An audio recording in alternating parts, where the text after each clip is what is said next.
같이 기도하고 우리 재직 수련회 직분자 수련 세미나 하도록 하겠습니다. 거룩하신 하나님 아버지, 우리를 교회의 일꾼으로 불러주셔서 감사를 드립니다.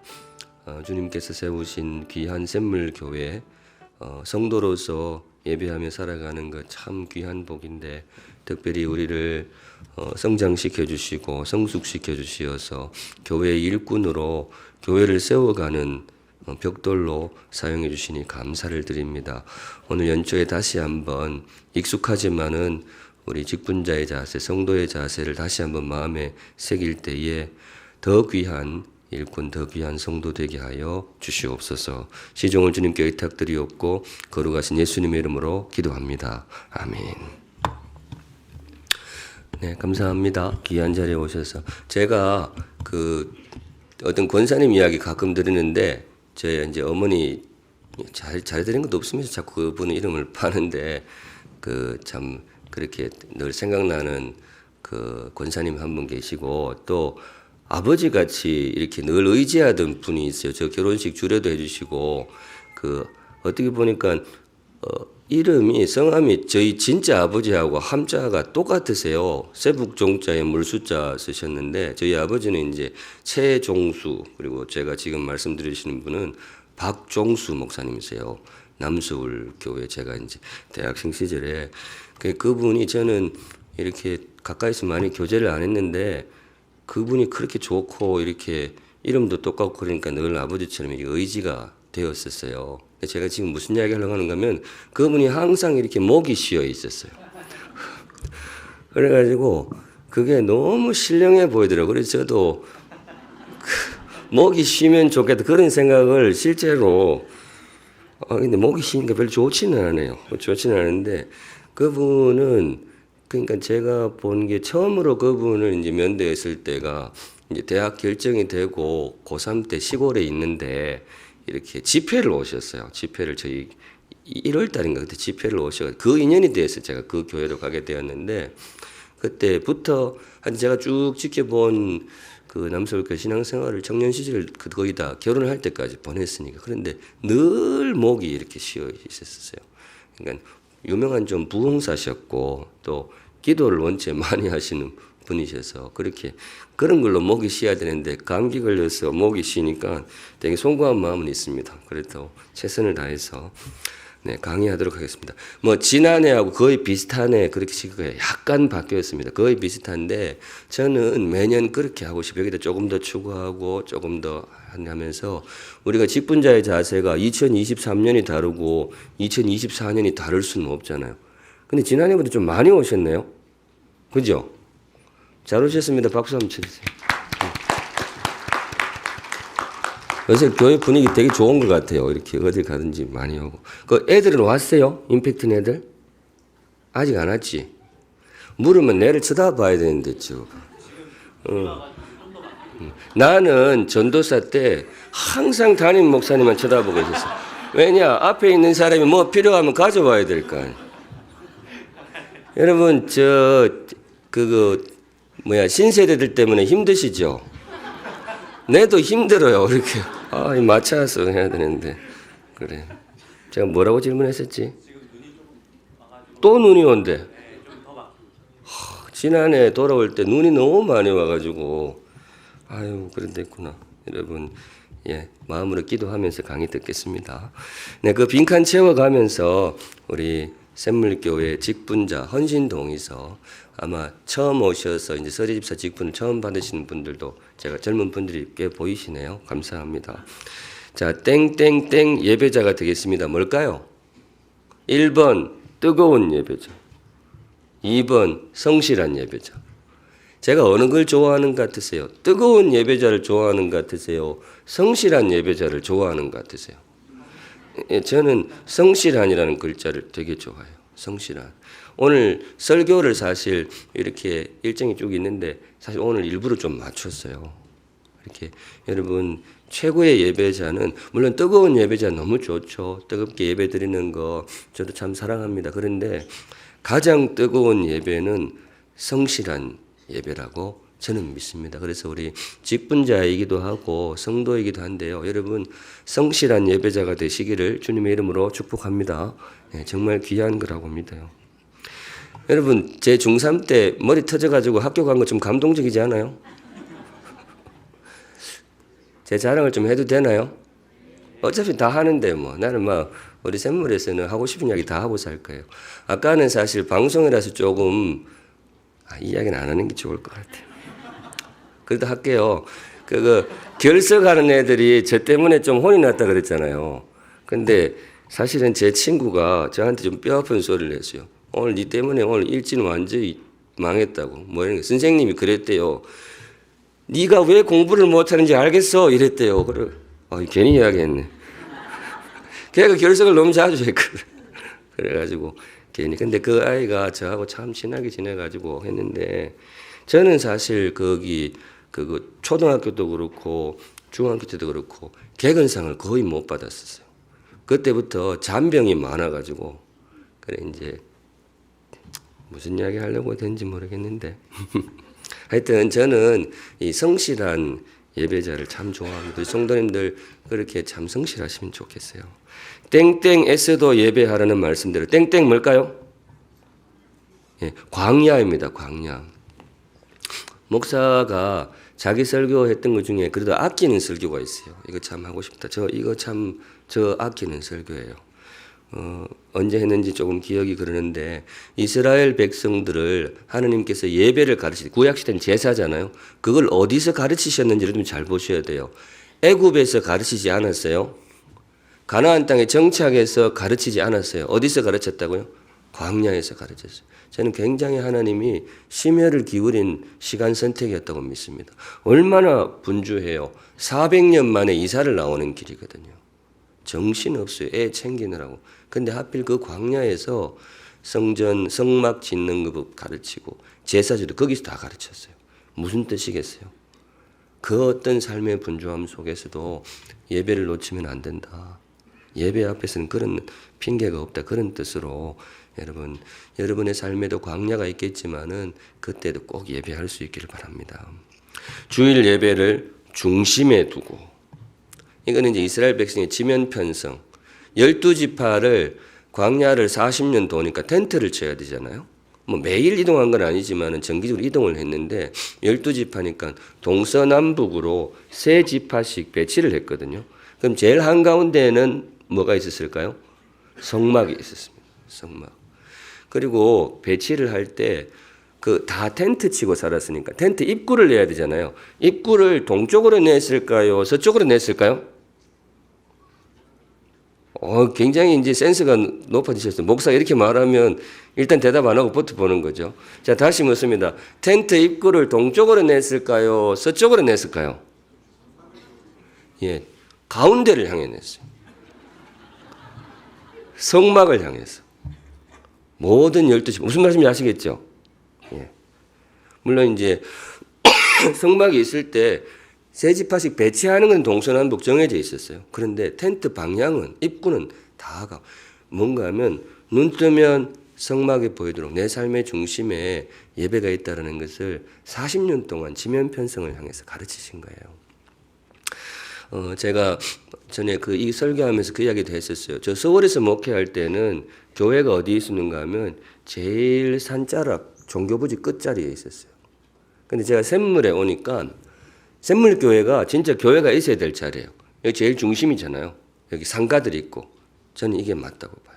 교회 자꾸 짓는다고 저는 교회 산으로 들어가는데 나는 그거 아니라고 생각해. 예배는 소풍 가서 드리는 게 아니거든요. 삶의 가장 분주함. 그래서 저는 샘물교회가 참 좋아요. 위치 선정을 참 잘하신 것 같아요. 박원진 목사님께 감사해요. 근데 조금 불만은 이거를 배치를 이렇게 좀 이쁘게 했으면 참 좋았겠다 그런 생각은 드는데 그래도 이게 갈수록 이게 참 매력이 있어요. 나름 여러분 이게 처음에 왔을 때는 제가 눈을 어디다 둬야 될지 모르겠더라고요. 일로 하자니 그렇고 이제 하다 보니까 이게 참 좋은 것 같아요.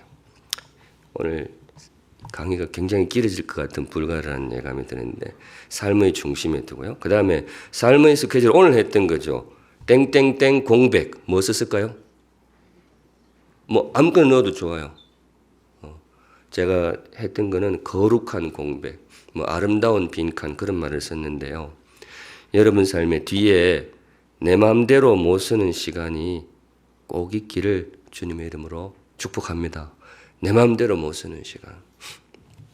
실제로 출애굽기 30장인가 보면 향을 제조하는 방법이 나와요. 뭐를 넣고 비벼가지고 이렇게 하고 이렇게 쭉 향 제조법을 자세하게 풀어줘요. 근데 그 마지막에 뭐라는가 하면 이거는 절대로 가정에서 만들지 말라. 가정에서 이 향을 피우는 자는 죽일 것이다. 이렇게 돼 있어요. 참 묘하죠. 향 제조법을 그럼 아예 안 가르쳐 주든지 딱 가르쳐 줘놓고 못하게 해요. 무슨 뜻인가 하면 그래 이 향은 하나님께 돌려드린 향이다. 내 손으로 성전에서 제사장도 만들기도 하지만 절대로 집에서는 안 피워요. 그런 부분들을 통해서 하나님을 나에게 모시는 거죠. 시간적으로는 여러분 예배 시간이 그렇습니다. 예배가 세상에서 가장 존귀한 자리, 내 삶의 가장 보배로운 시간임을 고백합니다. 우리 매주일 그렇게 찬양하면서 예배를 시작하는데요. 여러분의 고백이 되기를 간절히 소망합니다. 두 번째 넘어가겠습니다. 지난해 없던 게 하나 나왔는데요. 지난해는 말씀과 기도의 사람이 되겠습니다 했거든요. 올해 들어갔습니다. 뭐 들어갔을까요? 네, 찬양이 들어갔습니다. 찬양의 사람이 되겠습니다. 그래, 이 찬양에 대해서 찬양이 왜 우리에게 힘이 되는가? 2월 11일 주일 그 설날 명절이 있을 때 그때 그 설교를 한번 하려고 해요. 여러분 찬양을 열심히 했는데 그 뒤에 나오니까 그때 설명하겠습니다. 먼저 선포되는 말씀을 경청하고 설교를 말하는 거죠. 경청하고 겸손히 누구의 말씀으로 받겠습니다? 주의 말씀으로 받겠습니다. 저는 이거를 좀 쉽게 말하는 편입니다. 목사님들 중에 차마 쥐가 설교해놓고 이게 하나님 말씀이다. 그 말하기를 되게 힘들어 하시는 분이 계세요. 저는 자신 있게 이야기해요. 여러분 제가 주일날 설교하면 좀 부족해도 하나님 말씀으로 들으시기를 주님의 이름으로 축복합니다. 아멘을 아무도 안 하시네. 저는 진심으로 그렇게 생각해요. 왜냐하면 이 설교가 뭐 아주 신령하고 제가 말할 때 뭐 하늘에서 천사가 이건 아니에요. 근데 제가 왜 이걸 하나님 말씀이라고 이야기를 드리는가 하면 성경에 기초했다고 제가 확신하기 때문입니다. 제 개인적인 생각이 아니고 말씀 펼치고 연구해서 들고 오면 주의 말씀인 거죠. 그리고 이 말씀을 하나님 말씀으로 받으세요라고 제가 강하게 이야기 드릴 수 있는 이유는 그래야 저와 여러분들의 영혼이 삽니다. 나는 거기에 대해서 자신 있게 말 못하는 목사님들은 겸손한 목사가 아니라고 생각해요. 그거는 굉장히 부족하죠. 그 확신 없이 어떻게 단에 올라와요. 물론 설교하다 보면 인간적인 실수는 있을 수 있죠. 그러나 기본적으로 단에서 합당한 성경 말씀에 기초해서 선포할 때는 주의 말씀으로 받으셔야 됩니다. 그게 우리 모두를 살게 합니다. 사도행전 20장 1절에서 12절 누가 나오는 말씀일까요? 뜬금없이 퀴즈를 넣어놨는데 여기 누가 나올까요? 여기 그분 종친도 여기 계십니다. 여기 보자. 유경원 집사님이 이분하고 되게 가까워요. 유경원 권사님이 죄송합니다. 유경원 권사님이 이분하고 종친이에요. 유두고입니다. 유두고. 성경에 나오는 분 중에서 유두고. 여러분 유두고 그러면 뭐 장면이 제일 떠오르세요? 떨어져서 죽었잖아요. 그분이 죽을 뻔했을까요? 아니면 죽었을까요? 죽었습니다. 그 설교 시간에 졸다가 떨어져서 죽었어요. 여러분 제가 미리 말씀드리는데 설교 시간에 조는 거는 굉장히 위험한 행동입니다. 이거는 제가 드리는 말씀이 아니고 주의 말씀이에요. 성경에 나옵니다. 찾아보세요. 설교 시간 졸다가 창문에서 떨어져서 어떻게 됐다고요? 죽었어요. 그 실제로 근데 이제 사도 바울이 가서 기도를 해요. 기도문이 정확하게 나오지는 않는데 제가 어떻게 기도했을지 짐작은 돼요. 주님, 한번 생각해 보세요. 설교 듣다가 떨어져서 죽었다 그러면 앞으로 설교자들이 어떻게 설교하냐고요. 이거는 살려주셔야 됩니다. 그래가지고 하나님 살려주셨어요. 또 너무 진지하게 들으니까 진짜 민망하네. 근데 자, 묻습니다. 유두고는 좋은 신앙인일까요? 조금 안 좋은 신앙인일까요? 이건 진짜 제가 손을 한번 들어보십시오. 한 10초 생각해 보세요. 둘 중에 하나는 무조건 들어야 돼요. 이분은 우리가 본받아야 될 좋은 신앙인이다. 제가 들으라 그러면 들고요. 아니다. 이 사람은 조금 이거 부족해. 2번 들립니다. 생각하세요. 잘 생각해 주세요. 자, 유두고 우리 유경원 권사님은 되게 긴장될 거예요. 아무래도 자기 종친이니까. 저분이 어디 손을 드는지 내가 궁금해요. 자, 본받아야 될 훌륭한 분이다. 손 드세요. 역시 종친은 들었어요. 들었어. 자, 내리시고 아니다. 이 사람은 좀 세피하다. 손 드세요. 네. 저는 답이 있습니다. 이렇게 물을 때는 저도 할 말이 있는 거죠. 일반적으로는 어릴 때 어린이 설교 들을 때 늘 이분을 네거티브하게 비판을 했어요. 설교 시간 졸았다고. 그런데 저는 제가 나중에 성경을 보니까 이분이 정말 훌륭한 분이에요. 그분이 창틀에 앉아 있었거든요. 왜 앉아 있을까요? 안 졸려고. 예. 거기 이분의 죽음에 대해서는 거의 8할 이상이 사도 바울 책임이에요. 이분은 사도 바울이 이날 큰 실수를 했는데요. 일단은 설교를 했어요. 설교를 했어. 설교하면 좀 졸리잖아요. 그렇죠? 이건 아니구나. 근데 이분이 정말 큰 실수를 했는데 설교를 뭐예요? 너무 오래 했어요. 낮에 시작했는데 한밤중까지 했어요. 그러면 얼마나 피곤하겠어요? 김두고는 집에 갔어요. 이두고 저녁 무렵에 갔어요. 신경 써서 유머를 했는데 아무도 반응을 안 하고. 다시 김두고는 집에 갔어요. 여기 사회생활을 되게 잘해요. 실제로 그래요. 그때 많이 갔어요. 근데 끝까지 버텼어요. 이분은. 왜? 주의 말씀을 듣기 위해서. 그리고 이분은 근데 사도 바울이 실수했던 뭔가 거기다가 뭐를 피웠을까요? 저녁이 되니까 촛불을 피웠어요. 여러분 촛불 켜놓으면 진짜 졸립니다. 저 어릴 때 호롱불도 좀 생활해 봤기 때문에 물론 하도 어릴 때지만은 진짜 졸려요. 산소 부족. 그런데 이분은 끝까지 하다가 그리고 다른 사람은 그냥 앉아서 졸았는데 이분은 끝까지 들으려고 바람 쐰다고 창틀에 앉아 있다가 결국 떨어졌어요. 저는 이분이 정말 귀한 분이라고 봐요. 제가 지금 유머로 드리는 말씀이 아닙니다. 성경을 다시 보니까 정말 이분이 귀해요. 그래서 다행히 우리는 예배당 구조가 절대로 졸다가 추락할 수는 없는 구조라서 물론 안전장치 혹시 그런 거 있으시면 하시면 좋겠어요. 그런데 저는 이분의 열심을 우리 성도님들이 조금 많이 배웠으면 좋겠어요. 정말 귀한 분이세요. 말씀 제가 그래서 언젠가 제가 예전에는 설교를 조금 풋풋하게 좋게 말하면 풋풋하게고 언제 말하면 좀 거칠게 했다 그랬잖아요. 유두고 설교를 제가 이렇게 했어요. 이 본문을 통해서 보여주시는 메시지가 뭐냐?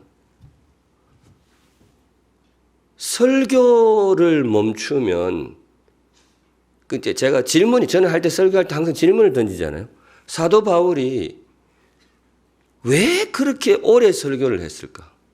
이 질문이었어요. 심지어 사도 바울이 이 사람이 정말 대단한 게요. 설교 너무 오래 간 사람이 떨어져서 죽었잖아요. 살려냈잖아요. 그럼 보통 그래 되면 어떻게 하겠어요? 고마해야죠. 사람이 떨어져 죽었는데 고마해야 될 거 아니에요. 살려놨더라도. 근데 성경에 보면요.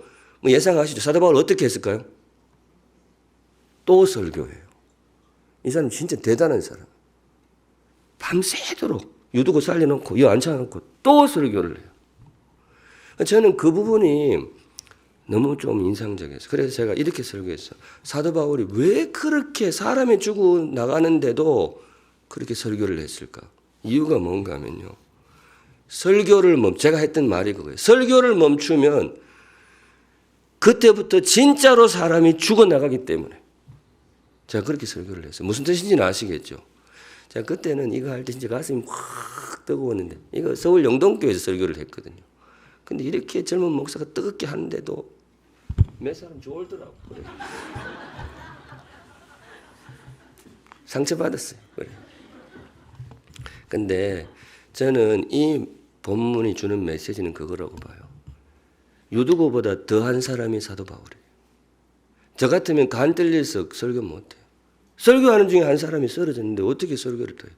근데 사도 바울은 아랑곳하지 않고 해요. 왜냐하면 말씀이 끊어지면 그때부터는 진짜 사람이 죽기 때문에. 그래서 여러분들 그렇게 말씀을 소중히 여기시면 좋겠어요. 자, 밑에 우리 샘통 300입니다. 샘통 300. 근데 우리 성도님들 참 고맙습니다. 저의 원래 보관은 샘통 300일 1년 하고 그다음에 암송 1년 하고 뭐 그다음에 또 뭐 할까 지금 찬양 가는데 이렇게 1년씩 하는 거였는데 우리 성도님들은 한 번 시작한 거는 끝까지. 그래서 원래는 사실 샘통 300일 표도 안 찍었어요. 막 이제 끝났겠지 했는데 교역자들한테 계속 푸시가 들어왔더니 원래는 왜 안 찍어주냐고. 그래서 다시 찍었습니다. 그래서 제가 이제 이야기했어요. 주님 오시는 그날까지 매년 찍어라. 대신에 색깔은 좀 바꿔라. 그렇게 하시면 좋을 것 같아요. 작은 목자 훈련 말씀 세미나 일단 원래 2번 예약해뒀어요.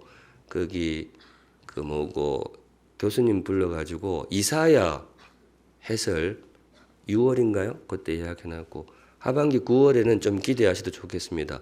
요한계시록 특강을 준비했습니다. 요한계시록 굉장히 잘 읽으시는 신대원 교수님 모셔놓았습니다. 모셔놓고 사실은 기독교 세계관 한 분을 더 섭외하려고 했는데 그분이 좀 날짜가 안 맞아서 다시 한번 해서 그것도 한번 추진해 보도록 하겠습니다. 밑에 새벽 기도와 수요 기도, 그 다음 5글자입니다. 등을 통해 나의 삶과 교회 하나님 나라를 위한 기도의 시간을 어떻게 하겠습니다. 5글자 뭘까요? 맞추시는 분에게는 네, 맞추시는 분에게는 박주원 장로님이 치킨 쏘겠습니다. 뭐 이런 말은 뭐 알아서 하시겠죠. 자, 5글자 힌트 없어요. 맞습니다. 목적기도 누구예요? 네, 이옥진 권사님 맞죠? 네네. 장로님 부탁드립니다. 네네. 권사님 꼭 확인해 주세요. 예. 목자 기도입니다. 매월 첫째 토요일. 이거 목자 이 기도 아니에요. 목자 기도회로 바꿔주세요. 바꿀 수 있나요? 제가 예전에 잘못 써줘가지고 이름 고민하다가 목자 기도회 그냥 그렇게 하게 됐습니다. 근데 뭐 목자들만 오시는 것은 아니고 목자의 마음으로 다 기도하시면 좋겠다. 근데 이제 교역자들하고 이야기하기를 그래도 목자님들이 기도해야 되는데 이날은 출석을 부르자 이러더라고요. 출석을 부르자. 그래서 제가 출석은 부르지 마라. 2가지 이유가 있어요. 그거는 우리 목자님들을 너무 무시하는 거다. 나올 것이다. 없던 말을 지어내려니까 되게 힘이 들어요. 근데 여하튼 목자 기도회는 그래 여러분들이 이 자리에 목자님들도 많이 계시죠. 제가 일부러 오늘 주보에 그 목자 기도회를 시작하며 목회서 신 오랜만에 쓰고 거기다가 넣어 놓았는데 목자님들 좀 부담 가지시라고 넣었습니다. 실제로 이게 출석부를 대체합니다. 그래서 뭐 늘 기도하시겠지만 매월 첫째 토요일은 무조건 하고 적어도 주님이 정하신 시간으로 알고 목원들을 위해서 기도하러 나오시면 좋겠습니다. 밑에 기도의 시간을 채우겠습니다. 이렇게 하고요. 사랑하는 사람을 위한 산 위의 전투를 소중히 여기겠습니다. 산 위의 전투. 이거는 여러분 잘 아시죠? 여호와 니시 나오는 본문입니다. 산 아래에서 여호수아가 칼 들고 열심히 싸우는데 승패는 이 칼 들고 싸우는 여호수아에게서 결정되는 것이 아니고 산 위에 누가 있었죠? 모세가 기도하고 있었어요. 어린 시절에 많이 들으셨잖아요. 팔이 내려오니까 아론과 훌이 붙잡아 주다가 도저히 자기를 또 팔 아프니까 아예 바위를 굴려가지고 모세 보고 이렇게 하고 있었어요. 그만큼 기도를 하나님이 물리적으로 소중히 여기신다라는 거죠. 여러분 그래서 산 위의 전투. 자녀들을 어디에 내보냈다면 부모님이 기도하셔야죠. 남편을 어디 내보내셨다면 아내가 기도해야 되죠. 아내를 어디 내보내셨다면 남편이 기도를 해야 되죠. 우리 주님께서 두고 올 삶의 전투의 원형으로 주신 말씀이라고 저는 믿습니다. 여러분, 산 아래 실제로 싸우는 전투에서 성부가 갈리지는 게 아니고 기도 현장에서 갈릴 수 있습니다. 그러니까 열심히 기도하시면 좋겠습니다. 제가 말씀을 드렸는데 원래 우리 중보기도에 지난번에 170 몇 명이 됐는데 원래 목표가 몇 명이라고요? 300명은 제가 샘물에 목회하는 동안에 이루고 싶은 좀 꿈이고 제가 생각보다 통이 작아요. 감히 1년 만에 300 그래는 못하고 원래는 몇 명이 목표라고요? 200명입니다. 200명. 그래 목사가 그래도 마이크에 대놓고 이야기했는데 연말에 가서 말 안 하고 넘어가고 이러면 되게 찜찜하지 않겠어요? 그래서 어떡하니 원래 200명 만들어주세요. 자, 우리 옆에 분하고 인사하겠습니다. 우리 목사 한번 살려줍시다. 이렇게 하게. 우리 목사 한번 살려줍시다. 몇 명 안 필요해. 한 24명만 하면 돼요. 네. 잘 부탁드립니다. 어느 교회는 그렇다더라고. 어느 교회는 목사님 올라와가지고 우리 다음 주부터는 이제 젊은 분들이 많아서 좀 복장이 조금 이렇게 그랬나 봐요. 그래서 그분이 올라와서 다음 주부터는 우리 막 민소매는 입지 맙시다. 그러니까 다음 주부터 그 1000명 교인인데 민소매가 있었을까 없을까요? 다들 파카 입고. 파카까지는 아니고 진짜로 민소매가 사고 없어질 때 물론 그분이 목회를 잘하는 그런데 저 그렇게 많이 바라지 않습니다. 원래 중보기도 몇 명? 200명. 도와주세요. 네. 한 분만 더. 옆에 우리 목사 한번 도와줍시다. 빨리 한 분만 더. 한 분만 더. 목사 한번 도와줍시다. 네. 같이 기도하시면 좋겠어요. 그 다음에 찬송 암창에 열심히 참여하여 찬양의 삶을 살겠습니다. 제가 다음 주에는 여러분 그거 뭐고 사회 보실 때 제가 따로 이야기 안 해도 다음 주에는 내 영혼이 그거 할 때 앞에 보여주지 마세요. 그 혹시 기술적으로 가능하면 악보만 보여주세요. 가사는 쓰지 말고 암창을 했으면 좋겠어요.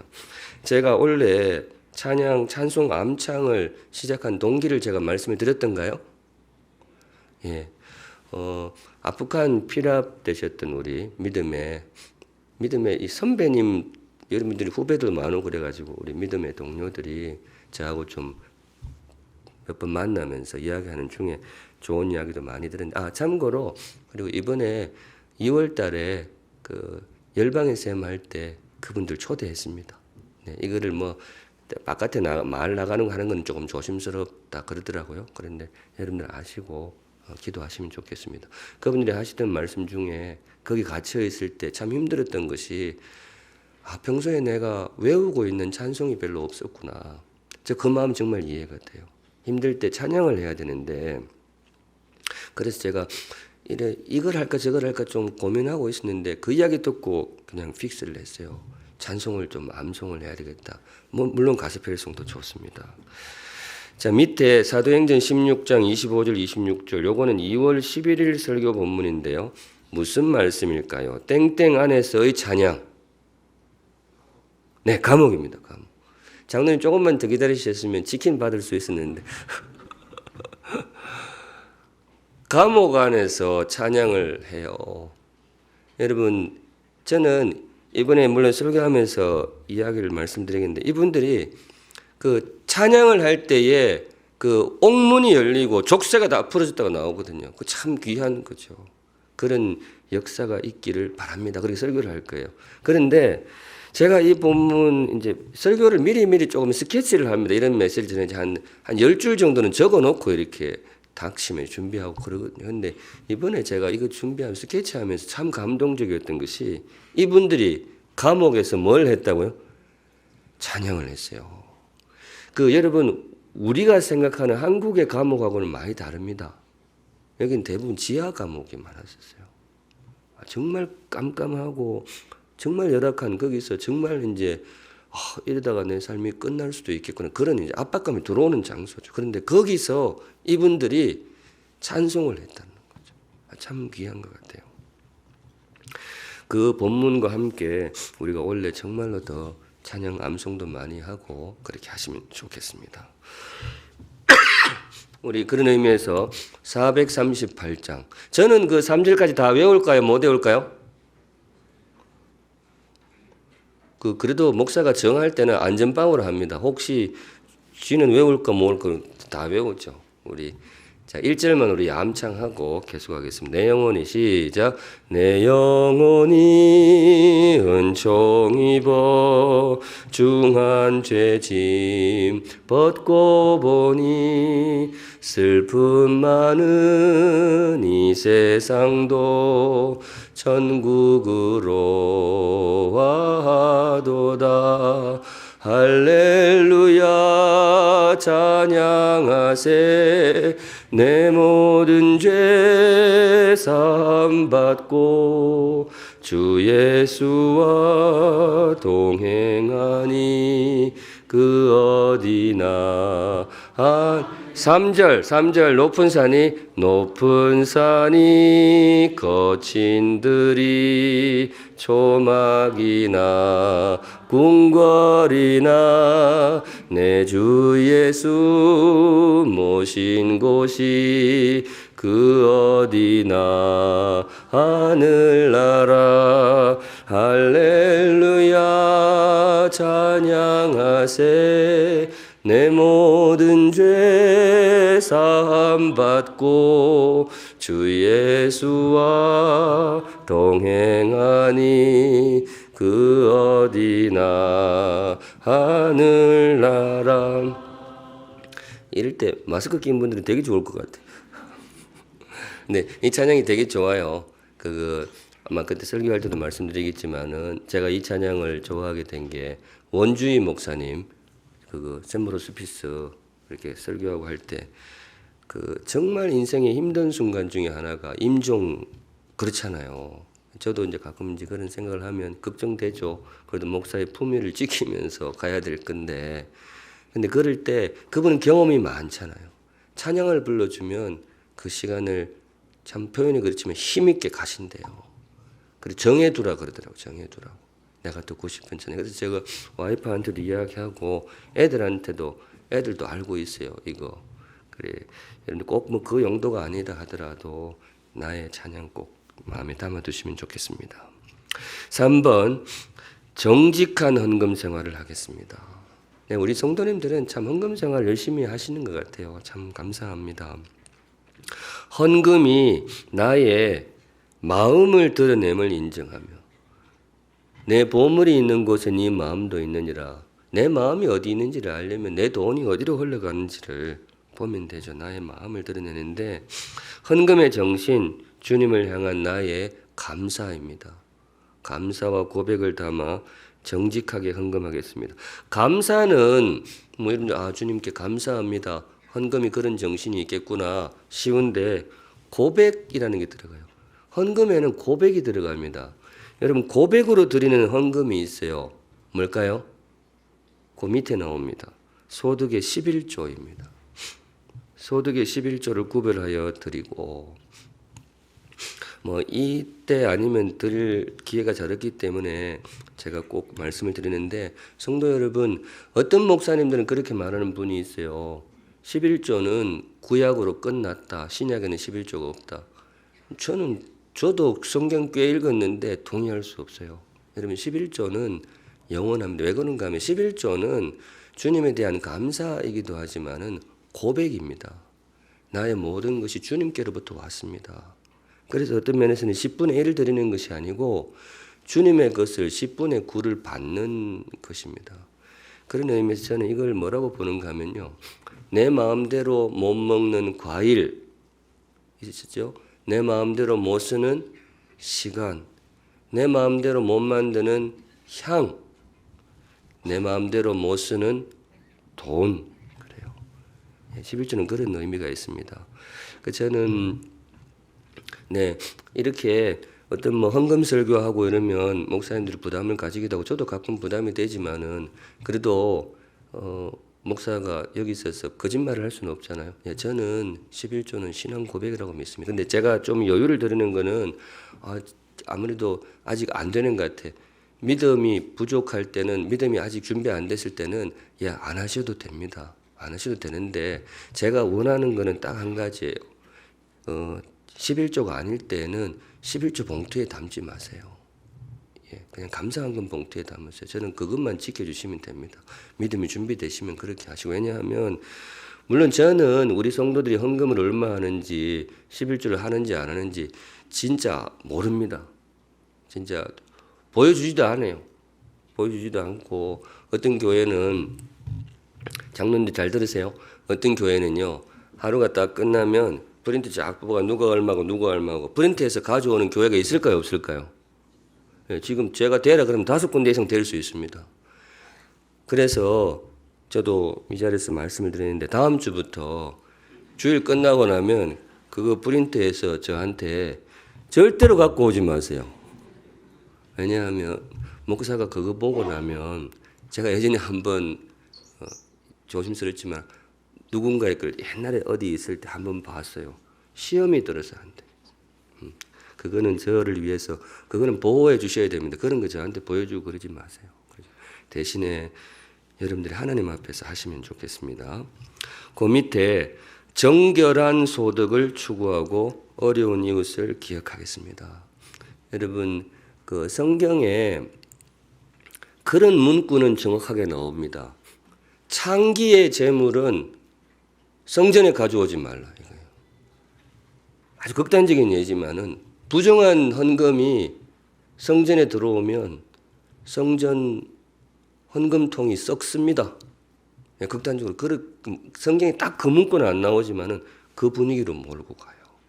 그래서 물론 뭐 우리 사회생활 속에서 손에 허가 묻히고 어떻게 농사를 지을 수 있겠어요? 뭐 정결하냐 그런 걸 할 수는 없지만 여러분들 마음에 성도의 품위를 지키시면서 생업을 하시고 그 정성으로 주님께 헌금하시면 좋겠습니다.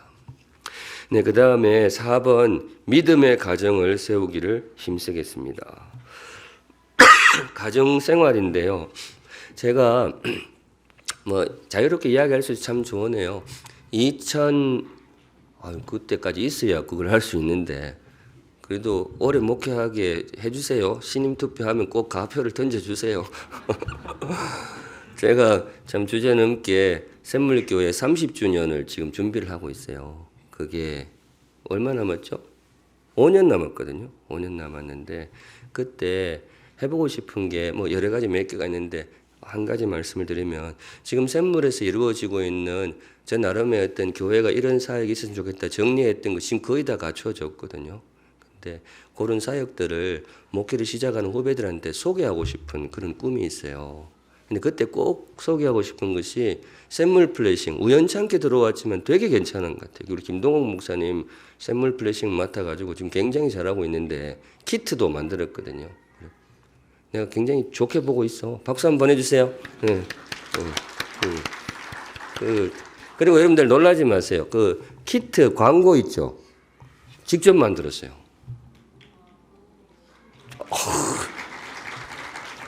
그러면 이거는 하도 안 놀래서 제가 놀래라고 말씀을 드리는 건데 암송 챌린지 영상 광고 있죠. 직접 만들었어요.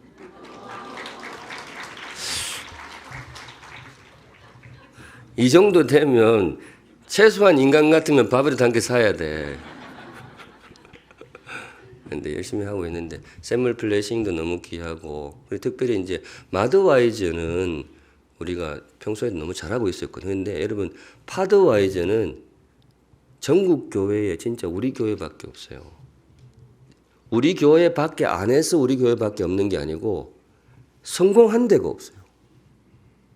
근데 제가 정말 감사하게 생각해요. 그런 것들도 포함해서 이렇게 우리 샬롬샘 모임도 참 귀하고 샬롬샘 처음에 할 때요.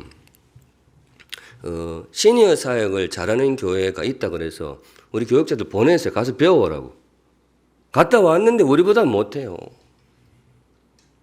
이래 되면 보통 박수도 한번 치고 그러는데 어째 이래 우리 교인들은 정일영 장로님, 우리 교인들 박수 좀 잘 치게 좀 훈련 좀 해주세요. 갑자기 눈이 마주쳐서 그랬어요. 그래, 지금 제가 어린 애, 우리 또 이게 유아세례 이거 하는 것도 그렇고, 태어나서 이렇게 쭉 갈 때까지 이거를 후배 목회자들, 저도 참 왔다 갔다 좌충우돌 하면서 해왔지만은, 이런 모양새가 갖춰지는 것 같아서, 샘물교회 30주년이 되면, 그 우리 후배 목사님들 모아서 한번 소개하고 싶은 그런 꿈들이 있어요. 뭐 이야기하다가, 근데 이 가정 이야기예요. 여러분, 샘물교회는 처음부터 가정과 이웃을 섬기는 그 표, 귀한 표로 시작했습니다만은 정말 가정사역을 우리 교회 잘하고 있습니다. 여러분들 자부심을 가지셨으면 좋겠어요. 잘하고 계세요. 그래서, 그래, 이제 뭐 좀 자꾸 헛나가는데 그래도 너무 오래 하지는 않을게요. 장영환 목사님하고, 그래, 왜 우리 교회는 이게 될까? 굉장히 체계적이고 규모가 큰 교회에서 했는데도 안 됐거든요. 왜 우리는 파드와이즈가 될까? 그 제가 생각할 때는 그 목장의 힘이 굉장히 큰 것 같아요. 남자들이 보통 그 안 마시면서 30분 이상 대화하는 그 못 하잖아요. 한국 남자들이. 그렇거든요. 근데 우리는 가정 그 목장을 통해서 진짜 맨정신에 삶을 나누는 훈련이 어느 정도 되었던 거죠. 그 힘이 이렇게 넘어오지 않았나 그렇게 보고 있는데, 특별히 사실은 여러분, 저는 이제 교육자도 쭉 보는데 특별히 파드와이즈가 이렇게 정착이 되고 있는 데는 장영환 목사의 힘이 굉장히 큽니다. 아주 특별한 그런 좀 재주가 있어요. 이래 하면 우리 교육자들 박수 다 쳐줘야 되는데. 응? 어디 있어? 장영환. 밥 사라 그래. 밥 사라 그래. 다 잘해요. 열심히 합니다. 이러니까 두 사람은 치고 내려가면 제가 곤란해요. 다 한번 쳐주세요. 우리 교육자들. 네네. 네. 빈말 안 하고 빨리빨리 가겠습니다. 가정에서 먼저 성령 충만한 사람이 되겠습니다. 에베소서에 아내들아 네 남편에게 복종하기를 주께 하듯 하라. 남편들아 네 아내 사랑하기를 그리스도께서 교회를 위하여 자신을 주심같이 자신의 목숨을 내어준 하라. 이런 내용도 쭉 이어지는데 이게 뭐냐? 성령 충만한 사람입니다. 술 취하지 말고 성령에 충만하라. 그 내용에 실천적으로 쭉 나오는 거거든요. 그래서 아내를 여기 그냥 뜨겁게 넣어봤습니다. 뜨겁게 사랑하고 남편을 겸손히 존경하겠습니다. 자, 그렇게 넣어봤는데요. 아내를 뜨겁게 사랑하고 남편을 겸손히 존경하는 사람을 뭐라 그럴까요? 성령 충만한 사람이에요. 이게 성령 충만이에요. 성령 충만. 성도님들, 성령 충만이 다른 게 있는 게 아니에요. 어떤 종교적인 열광 현상을 성령 충만이라 그러지 않아요. 성경은 정말 아내를 사랑하고 남편을 존경하는 사람을 성령 충만이라 그래요. 부모님을 공경하는 아이는 어떤 아이? 성령 충만한 아이. 자녀를 인격적으로 잘 대우하는 부모는 어떤 부모? 성령 충만한 부모. 거기 보면 직장 생활도 나와요. 상사에게 죽게 하듯 하라. 직장 성령 충만한 직장. 네, 그렇습니다. 밑에 보겠습니다. 샘물 플래싱을 통해 마음 다해 자녀를 축복하고, 그냥 이거는 제가 임의로 그냥 넣었는데요. 보석 같은 신앙을 전수하겠습니다. 우리 아이들에게 신앙을 전수하는데 샘물 플래싱이 참 좋은 것 같아요. 부모를 공경하고 정성으로 섬기는 신실한 신앙인이 되겠습니다. 네, 다음 페이지 넘어가겠습니다. 목장에서 좋은 뭘까요? 북한 말로는 동무. 동무가 참 이쁜 말인데 우리는 그걸 잘 못 써서 목장에서 좋은 친구가 되겠습니다. 근데 제 마음에 목장에서 좋은 친구가 되겠습니다. 친구 아니고 상대어로 반대말이라 보는 게 그렇지만은 이것보다는 친구가 되었으면 좋겠다. 어떤 걸 생각했을까요? 둘러가지 않겠습니다. 리더. 목장 안에서 리더가 되는 것도 참 좋죠. 우리 목자님들 리더가 되는 것도 참 필요하다고 생각해요. 그런데 그 기초라 그럴까요? 그것이 좋은 친구가 되면 참 좋겠습니다. 저도 그 목회하면서 우리 성도님들을 참 좋은 시간 물리적으로 교제할 수 있는 그런 것들이 많이 제한되어 있어 그렇습니다만은 제 마음은 이 단어를 참 좋아합니다. 네, 좋은 친구가 되고 싶다. 밑에 교회와 목장이 주님 안에 한 패밀리, 가족임을 마음에 새기겠습니다. 진짜 우리 목장 식구들 가족인 것 같아요. 네, 정말 가족.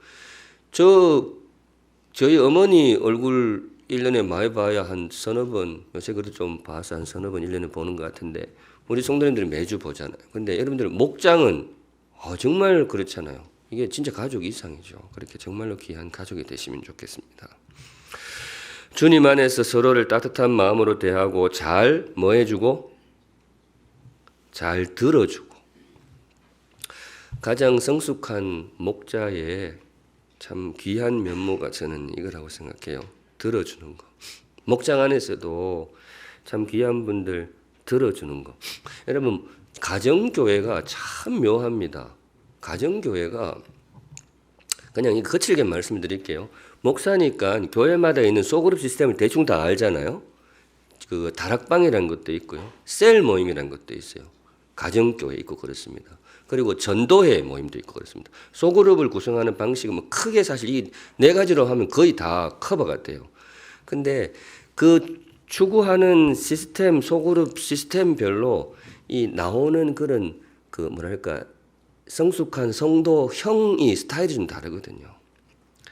근데 조금 극단적으로 말을 하면 제자훈련 열심히 해서 다락방으로 가면요. 말을 잘하는 사람이 주로 리더가 많이 돼요. 그러니까 말을 잘해야 돼요. 전도회를 하게 되면요. 좀 바깥에서 잘 나가는 분들이 많이 리더가 돼요. 근데 제 느낌이 그렇습니다. 꼭 그런. 근데 저는 가정교회가 참 좋아요. 가정교회는 어떤 분들이 리더십이 될까요? 예, 잘 들어주는 분이죠. 그래서 사실 그런 이 가정교회 정말 잘 만들었다고 생각해요. 물론 이게 나쁘다는 것이 아니고 정말 그동안 한국교회가 추구해 왔던 그런 소그룹 시스템 속에서 숨겨져 있던 정말 보석 같은 일꾼들이 그 자리를 매김하는 좋은 통로가 되었다고 생각해요. 예. 그래서 정말 많이 잘 들어주는 귀한 그런 리더가 되시면 좋겠습니다. 세움받은 목자를 존경하며 뒤에 뭘까요? 두 글자입니다. 이거 진짜 맞추면 이거는 제가 그 박전 장로님 아니고 제 사비로 치킨 쏠게요. 기회는 딱 세 분에게 드립니다. 대신에 손 들고 틀리면 그 사람이 내는 거예요. 자, 답은 두 글자. 자, 저기 이광원 목자님.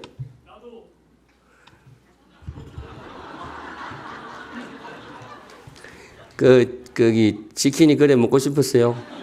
네, 맞습니다. 박수 한번 보내주세요. 네, 꼭 보낼게요. 네, 맞습니다. 나도 목자가 되기를 애쓰겠습니다. 어떤 수식어가 아니에요. 제가 말씀드렸잖아요. 목사로서 spiritual formation, 오늘 막 유식한 말 많이 쓰네요. spiritual formation은 영적 형성 이렇게 되지만은 이제 보통 하기로 영적 성장 그렇게 많이 번역을 합니다.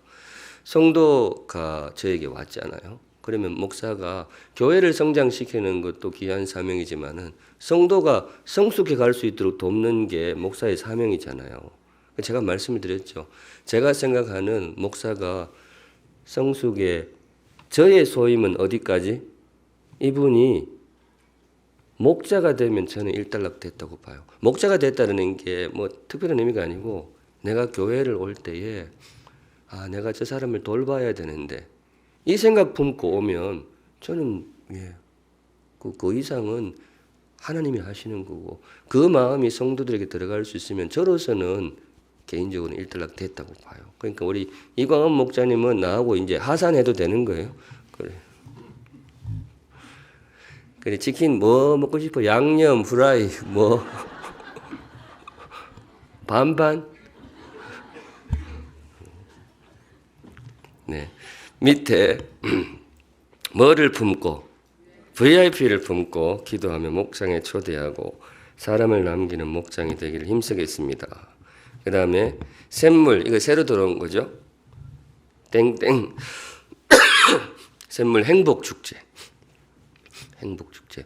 이제 이거를 부르는 이름들이 많은데 옛날엔 총동원주일 굉장히 좀 거친 말이었죠. 그러다가 이제 행복축제, 예수 사랑잔치 이런 것도 있더라고요. 근데 이제 이게 우리 송영환 목사님이 저기 어디 서울에 이거 잘하는 교회 가서 배워왔는데 거기서 쓰는 용어를 그대로 차용을 했습니다. 거기서는 그냥 행복축제 그러는데 우리는 샘물 행복축제 이렇게 했습니다. 많이 참여하고 계신데 지금도 이름 적어내지 않았지만 목장에 읽어보면 우리 목장도 준비하고 있습니다. 그런 분들이 있어요. 그래서 우리 3월까지 열심히 달려보았으면 좋겠습니다. 6번 어디서건 뭐예요? 식사기도입니다. 식사기도. 제가 이제 샘물학교 아이들 위해서 기도 제목 만들면서 우리 교회 학교 아이들 그래 6번 그것도 6번째네요. 언제 어디서나 식사기도를 하는 아이 참 귀한 아이거든요. 우리 교육자들하고 지금은 샘물 학교가 방학이라서 식사를 밖에 나갔어야 되는데 거의 대부분 이제 식당에서 하거든요. 식당에서 하면 와 여러분 감동적인 순간이 있어요. 우리가 이제 제일 먼저 먹으러 그래가지고 12시 되면 가서 딱 먹고 앉아 있으면 애들이 쫙 들어와요. 그 미취학 아동들이지.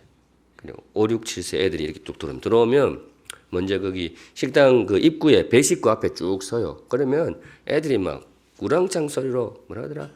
잘 먹겠습니다. 뭐 감사합니다. 이렇게 막 하면 거기 봉사하시는 분들이 뭐 얼굴이 확 내도 그럴 것 같아. 애들이 막 그렇게 막 이렇게 하면 얼마나 좋을까? 인사를 빠듯하게 하고 저쪽으로 벽으로 가서 이제 밥을 먹는데 그 대표 기도를 시켜요. 식사기도 애들 대표 기도를 시킵니다.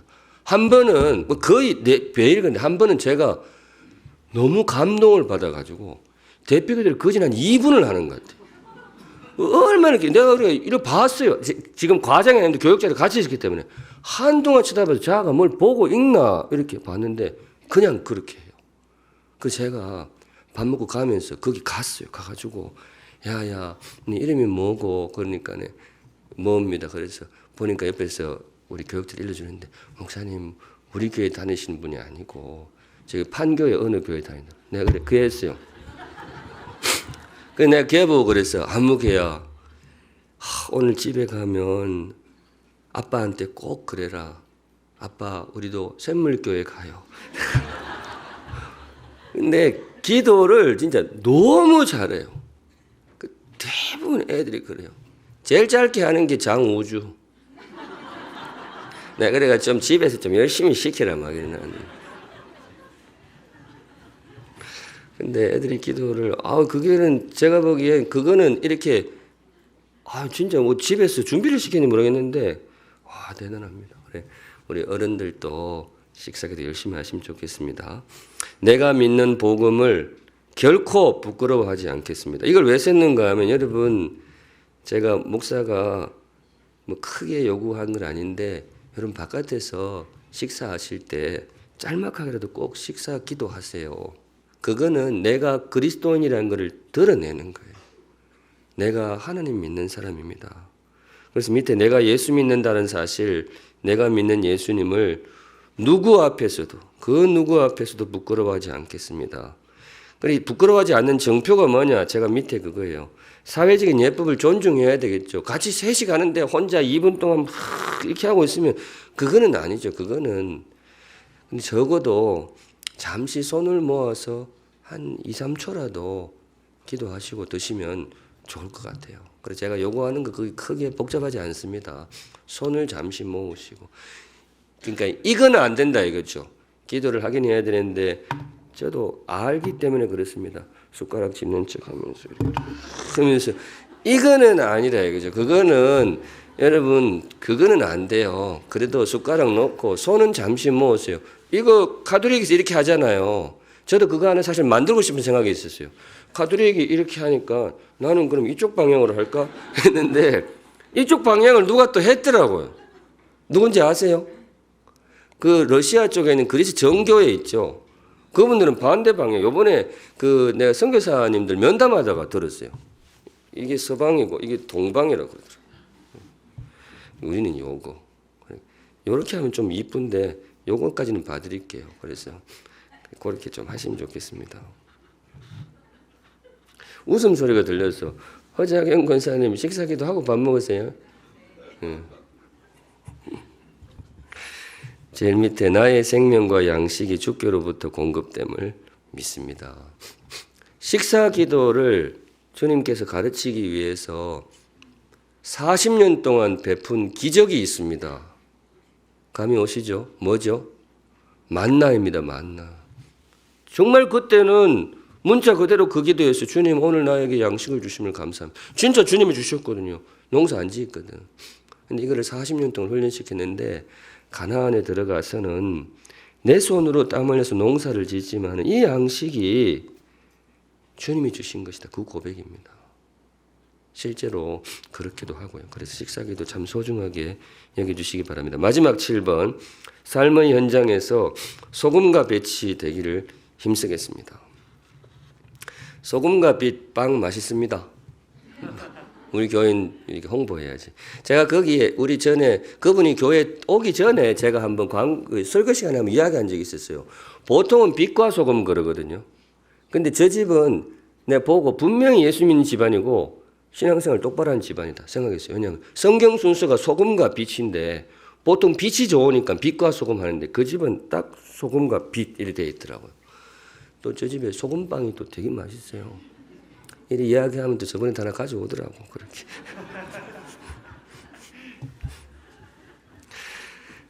나의 삶이 곧 하나님께 드리는 뭐예요? 예배임을 기억하겠습니다. 나의 삶이 하나님께 드리는 예배. 로마서 12장 1절에 그런 게 있어요. 나의 삶을 산 제물로 드립니다. 이거를 제가 설교하면서 이게 모순어법이라고 그랬어요. 산 제물. 이거는 조합이 안 돼요. 차가운 불, 뜨거운 얼음처럼 안 돼. 왜냐하면 제물은 뭐예요? 죽어야 되거든요. 그때 그 이야기 했었어요. 만일에 소를 제물로 드린다고 제물 제사를 드리는데 갑자기 소가 벌떡인다 생각해요. 난리 나는 거죠. 근데 왜 그렇게 이야기하느냐? 주님께서 우리에게 바라시는 제물이 뭐냐? 살아야지. 우리가 죽으면 안 되죠. 그런데 나의 삶이 나의 자아를 죽이고 나의 죄성을 죽이고 그렇게 주님 앞에 하루라도 살아드릴 때 그것이 살아있는 제물이 될 것이다. 생업의 현장에서 맡은 일에 최선을 다하며 함께한 사람들과 지혜롭게 협력할 줄 아는 사람이 되겠습니다. 저는 우리 성도님들이 바깥에서 일을 잘하시면 좋죠. 제일 좋은데 근데 평판이 좋으시면 좋겠어요. 자기 이기적이지 않고 같이 협력할 줄 알고 그렇게 되면 좋겠다. 샘물 성도 이꼬르 좋은 사람이라는 등식이 성립하도록 삶의 현장에서 정직하고 진실한 삶을 살겠습니다. 지금도 그런 것 같아요. 우리 성도님들이 다들 참 열심히 하시는 것 같아요. 네. 제가 뭐 사업장에 다 가보지는 않았지만은 들려오는 소문들이 샘물교회 교인 이러면 그것도 믿을 만한 거죠. 그렇게 되시면 참 좋겠습니다. 샘물이 나의 자랑이듯이 제가 교회를 많이 목회는 안 해봤지만 그래도 들어본 바에 의하면 우리 성도들은 교회에 대한 자부심이 굉장히 강해요. 참 저도 고무적인 일이죠. 우리 샘물교회라는 이 것이 참 뿌듯하고 참 좋은 교회니까 당연히 그럴 만한 것 같아요. 그런데 제가 당부드리고 싶은 것은 샘물이 나의 자랑이듯이 나도 뭐예요? 나도 샘물에 여기는 기쁨이라고 썼어요. 그래도 좀 언어를 다양하게 써야죠. 나도 샘물에 기쁨이 되기를 힘쓰겠습니다. 그래서 여러분들 통해서 샘물의 이름이 더 아름답게 빛나면 그것이 하나님께 큰 영광이 될 것이다. 내가 살다 간 자리에 사람 열매가 남아있기를 기도하며 힘쓰겠습니다. 그 밑에 거는 세 줄 같이 읽습니다. 하나님이 시작. 하나님이 세우시고 뜨겁게 사랑하시는 샘물교회의 일원으로서 위의 내용을 진실한 마음으로 서약하며 힘써 실천하기를 다짐합니다. 네, 그렇게 다짐하는 마음으로 빈칸을 채우시고 밑에 이름을 쓰시는데 이름을 쓰시고 나서 여기 안 적어놨네. 거기에 목장 이름을 꼭 써달래요. 목장 이름. 혹시 광고할 거 있어요? 지금 목장 이름만 쓰면 돼요? 맞죠? 평원도 써야 되는가?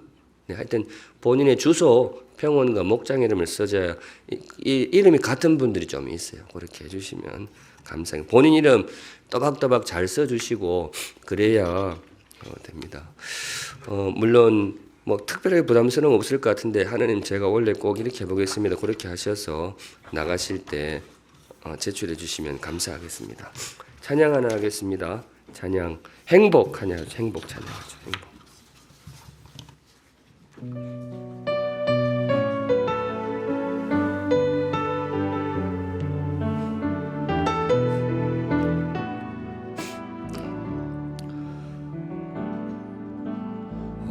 화려하지 않아도 정결하게 사는 삶 가진 것이 적어도 감사하며 사는 삶 내게 주신 작은 힘 나눠주며 사는 삶 이것이 나의 삶의 행복이라오 눈물 날 일 많지만 기도할 수 있는 것 억울한 일 많으나 주를 위해 찾는 것 비록 짧은 작은 삶 주 뜻대로 사는 것 이것이 나의 삶의 행복이라오 이것이 행복이라오 세상은 알 수 없는 하나님 선물 이것이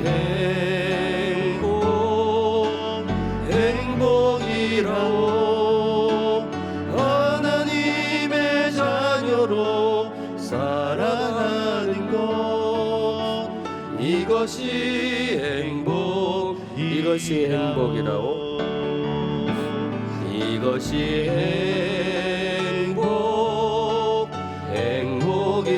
행복이라오 세상은 알 수 없는 하나님 선물 이것이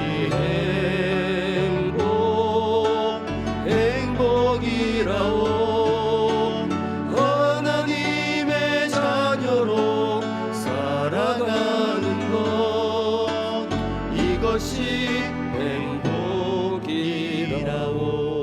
행복이라오 목사가 되고 나서 조금 이제 근본적인 두려움이 한 가지가 있습니다.